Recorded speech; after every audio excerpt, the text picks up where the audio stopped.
Olá pessoal, olá Mir, sejam todos bem-vindos a mais um episódio do nosso podcast Morfando. Hoje vamos falar sobre um tema fundamental da hematologia, o tecido conjuntivo hematopoético.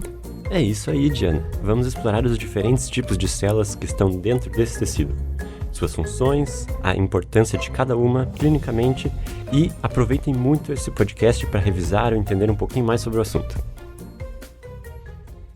Então vamos começar entendendo por que é crucial para o estudante de medicina entender esse tipo de tecido. Essa eu sei a resposta. O conhecimento sobre o tecido do sangue, ou seja, o hematopoético, é muito importante para a gente diagnosticar e tratar inúmeras doenças, como anemia, leucemia, distúrbios relacionados à coagulação. E também para procedimentos clínicos, como transplantes de medula óssea, que podem ser a cura para várias dessas condições. Exatamente! Compreender as células e suas funções é essencial para a gente na prática clínica e até mesmo para o avanço de novas terapias. Bom, para começarmos então, vamos caracterizar um pouquinho mais o tecido hematopoético. Esse tecido é responsável pela produção de todas as células sanguíneas e é encontrado principalmente na medula óssea, embora também desempenhe funções no baço e nos gânglios linfáticos. Amir, você sabe como ele se organiza? Quais são os principais componentes? Mas é claro, Diana! Como é que eu não vou saber? Ele é composto principalmente por células tronco hematopoéticas, células progenitoras, estroma e células maduras, que são todos os tipos de célula sanguínea. O estroma é crucial, porque é ele que fornece um microambiente que suporta toda a hematopoiese.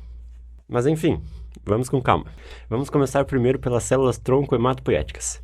O que torna elas tão especiais assim? Essas células são pluripotentes, o que significa que elas podem se diferenciar em qualquer tipo de célula sanguínea. Elas são a base da hematopoiese e têm a capacidade de se autorrenovar também. Certo. E que tipo de sinais elas recebem para que se diferenciem? Elas respondem a uma variedade de fatores de crescimento e citocinas, como a eritropoetina, para a produção de glóbulos vermelhos, e interleucinas, para a formação de células do sistema imunológico. Bom, agora vamos falar sobre as células progenitoras. Quais são as principais linhagens que elas geram? Bom, as células tronco hematopoéticas, elas dão origem a duas linhagens principais. A linhagem mieloide e a linhagem linfóide. As células progenitoras mieloides acabam gerando os glóbulos vermelhos, as plaquetas e alguns tipos de glóbulos brancos. Ah, sim, eu entendi. Mas e as células progenitoras linfóides? Muito bem lembrado. Já as linfóides, elas se diferenciam em linfócitos T, linfócitos B e células natural killers, células NK que a gente chama. Cada uma dessas células tem um papel crítico na defesa imunológica. Bem, agora vamos explorar um pouco mais a fundo as células sanguíneas maduras. Vamos começar primeiro pelos glóbulos vermelhos. Vamos lá. Os glóbulos vermelhos, ou hemácias, têm a função principal de transportar oxigênio dos pulmões para os tecidos e o dióxido de carbono de volta para os pulmões. Eles são repletos de hemoglobina, que é a proteína responsável por essa troca gasosa. Mas como que essas hemácias se formam? Bem, esse processo é chamado de eritropoiese e é regulado pela eritropoetina, que estimula a produção de glóbulos vermelhos em resposta a baixos níveis de oxigênio no sangue. Agora vamos falar um pouquinho mais sobre as plaquetas. As plaquetas, ou também trombócitos, como são chamados, são pequenos fragmentos citoplasmáticos que desempenham um papel muito importante na coagulação do sangue. Elas se agregam em lugares que há uma lesão vascular e acabam liberando diversos fatores que acabam promovendo uma coagulação. Exatamente, mas qual é que é a origem das plaquetas? As plaquetas elas têm uma origem nas células precursoras, que a gente chama de megacariócitos. eles se fragmentam e acabam liberando as plaquetas na corrente sanguínea. Ou seja, os megacariócitos acabam se quebrando e as diversas partezinhas deles a gente chama de plaquetas. Mas e quanto aos glóbulos brancos? Quais são os principais tipos? A gente divide os glóbulos brancos principalmente em neutrófilos, eosinófilos, basófilos, monócitos e linfócitos. Então, vamos detalhar cada um deles, começando pelos neutrófilos. Bem, os neutrófilos são a primeira linha de defesa contra infecções bacterianas. Neutrófilos contra infecção bacteriana, lembrem disso. Eles fagocitam patógenos e liberam enzimas que ajudam na destruição. A gente pode lembrar que quando há neutrofilia em exames de sangue, pode ser que isso indique uma infecção bacteriana no organismo. Já por outro lado, a gente tem os eosinófilos. Eles estão envolvidos principalmente na resposta contra infecções parasitárias e também em reações alérgicas.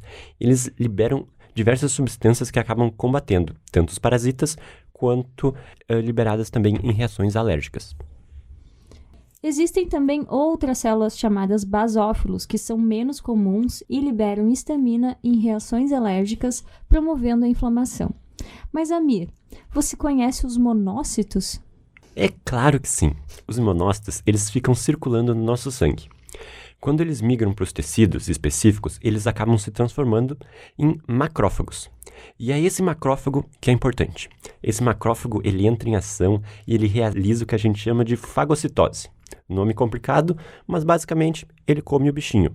Ele come todos os patógenos e acaba fazendo a apresentação de antígenos deste patógeno, mostra os pedacinhos desses invasores para outras células. E essas outras células do sistema imunológico seguem o sistema.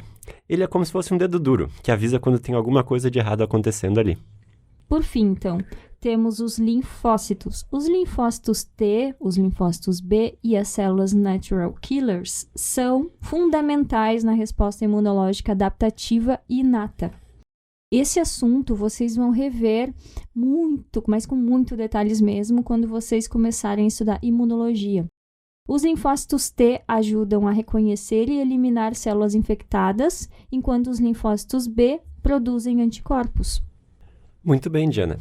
E agora, para finalizar, qual mensagem que tu gostaria que os nossos ouvintes levassem para casa? Bom, é importante lembrar que a hematopoiese é um processo complexo, mas que é essencial para a saúde. Então, entender cada uma dessas células e a função de cada uma vai ajudar muito a compreender melhor as doenças e as terapias para cada uma delas. E também é fundamental para que a gente consiga interpretar exames mais na nossa rotina médica adiante. Muito bem. Obrigado por nos escutarem até aqui e até o próximo episódio. Até mais!